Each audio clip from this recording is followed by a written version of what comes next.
गांधी जिंदाबाद, सोनिया गांधी जिंदाबाद, चौधरी भूपेंद्र सिंह हुड्डा जिंदाबाद, दयाल सिंह सरोई जिंदाबाद। मैं हूं धीरज शर्मा और आप देख रहे हैं हरियाणा पब्लिक न्यूज ब्रेकिंग अब तक न्यूज। इस समय हम मौजूद हैं करनाल में, जहां पर मेरे साथ मौजूद है कांग्रेस पार्टी के वरिष्ठ नेता दयाल सिंह सरोई जी, और हमारे बीच में इस समय मौजूद है। उनसे जानना चाहेंगे, देना चाहेंगे। आइए बातचीत करते हैं दयाल सिंह सरोई जी। दयाल, 34-35 सालों से आप कांग्रेस पार्टी से जुड़े हुए हैं और कहीं सामाजिक कार्य भी आप कर चुके हैं। जिस प्रकार से आपने कहा है कि नीलोखड़ी हल्के से आप चुनाव भी लड़ेंगे, तो क्या कुछ आपका मेन मुख्य एजेंडा रहेगा? पिछले 34 वर्षों से हम सोशल एक्टिविस्ट हैं। हमने समाज के काम किया है, दुख सुख में साझा किया है। बहुत से लोगों को हमने, जो बेरोजगारी हुआ है, उनको मोटिवेट किया है, आगे बढ़ाया है। और बहुत सी बहनें हैं हमारे, जो उनको हमने वोकेशनल ट्रेनिंग दिया है। हमारे जो साथी हैं उनको 22 अवार्ड मिले हैं। हमें भी कई सामाजिक कार्यों के लिए कई मंचों पर सम्मानित किया गया है।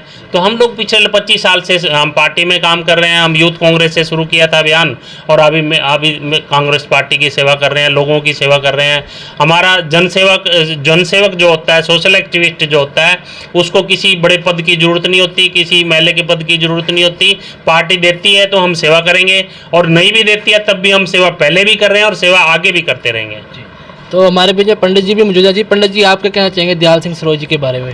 देखो, दयाल सिंह सरोई को जहाँ से मैं काफ़ी वर्षों से जानता हूँ, और उन्होंने समाज में पद यात्राएँ की हैं, पैदल काफ़ी सारी यात्राएं की हैं सामाजिक भी।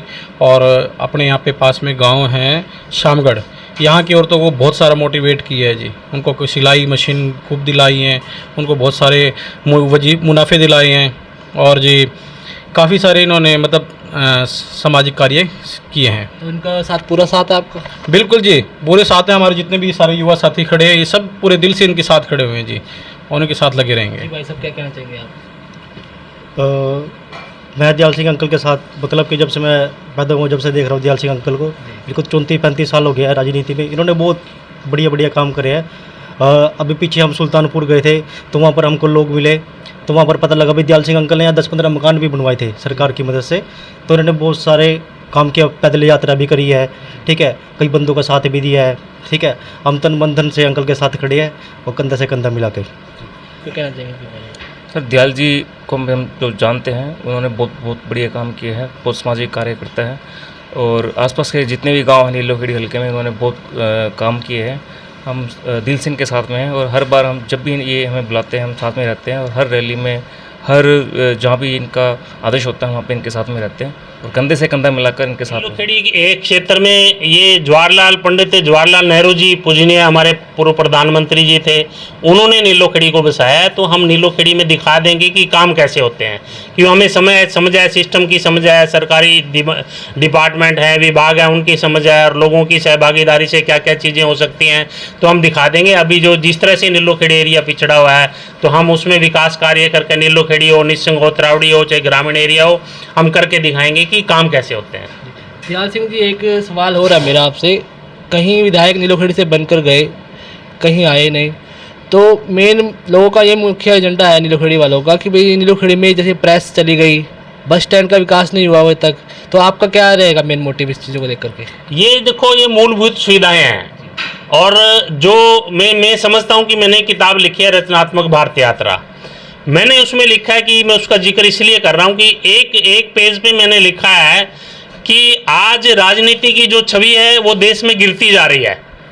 वो गिरती क्यों जा रही है कि जिस उम्मीद को लेकर के जनता विधायक को चुनती है, और वो विधायक बनने के बाद वो उस तरह से खरे नहीं उतर पाते, और उसमें कहीं ना कहीं पार्टियों का भी कमी रहती है कि एक विधायक बनने के बाद उसकी परफॉर्मेंस होनी चाहिए, पार्टी को उसकी परफॉर्मेंस लेनी चाहिए कि बता भाई 1 साल में क्या काम किया आपने, और वो जनता के पास भी जाए 1 साल में कि ये 1 साल में मैंने ये काम किया है। जिस तरह से आप किसी भी आप उसका गवर्नमेंट ऑफिसर है या डिपार्टमेंट है, हम या बैंक है, उसकी बैलेंस शीट देखते हैं, या प्राइवेट कॉरपोरेशन है, कंपनी है, हम उसकी बैलेंस शीट देखते हैं कि 1 साल में क्या किया है। तो इसी तरह से मैं समझता हूं कि किसी भी पार्टी के विधायक हों, उनको मुख्यमंत्री को उनके पूरे उनकी नज़र रखनी चाहिए, और उनका ब्यौरा होना चाहिए कि वो कर क्या रहे हैं, फील्ड में उनकी क्या रिपोर्ट है।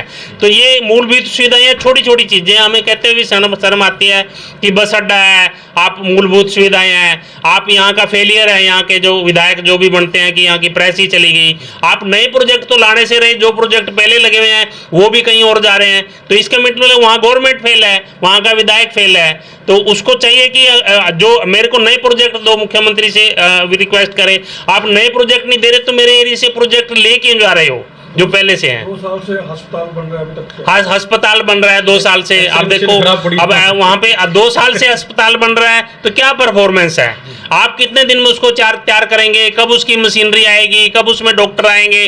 तो 5-5 साल एक हॉस्पिटल बनाने में, डॉक्टर लाने में ला दोगे तो काय का विकास करेंगे? फिर आप बोल दो कि मेरे को मौका एक और दो, अभी तो मैं काम कर रहा हूँ। अरे 5 साल में क्या किया? 5 साल कम नहीं होते।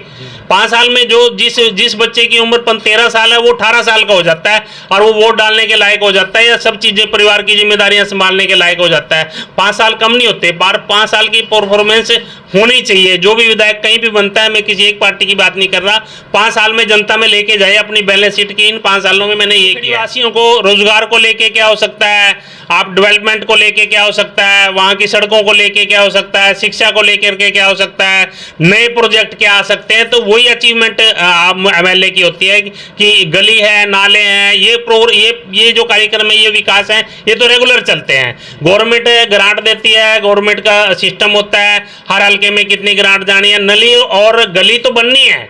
लेकिन उसके अलावा आपने क्या किया है कि ये वो परफॉर्मेंस आपकी है कि हमने इतने लोगों को रोजगार के लिए नए प्रोजेक्ट लेके आए, या गवर्नमेंट का उस एरिया में प्रोजेक्ट था, हमने मोटिवेट किया।